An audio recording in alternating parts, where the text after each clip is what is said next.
Et si je possède un site, par exemple, axé sur la finance, on y trouve, par exemple, des pages dans lesquelles j'ai rédigé du contenu évoquant des lois. Des lois, par exemple, c'est souvent mis à jour, on est bien d'accord. Oui.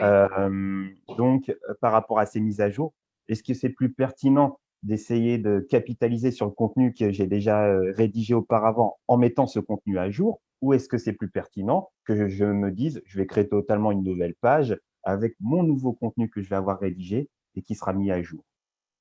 OK.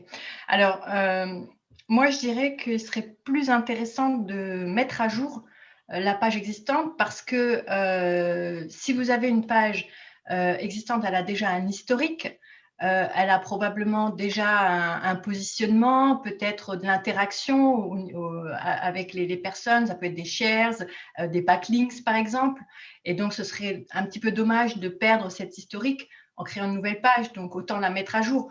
En plus, on sait que Google aime bien les mises à jour. Donc, s'il voit une page qui est mise à jour, ben, le bot va repasser et ça sera encore plus bénéfique pour le positionnement de la page en question. Et en plus, là, on parle d'un site de finance.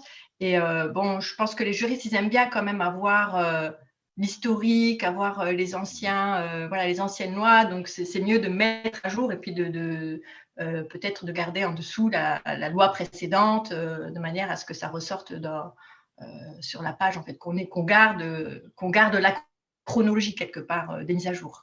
Et au-delà du SEO, c'est également, du coup, répondre à, un besoin utilisateur au final. Oui, exactement. On en revient toujours au même.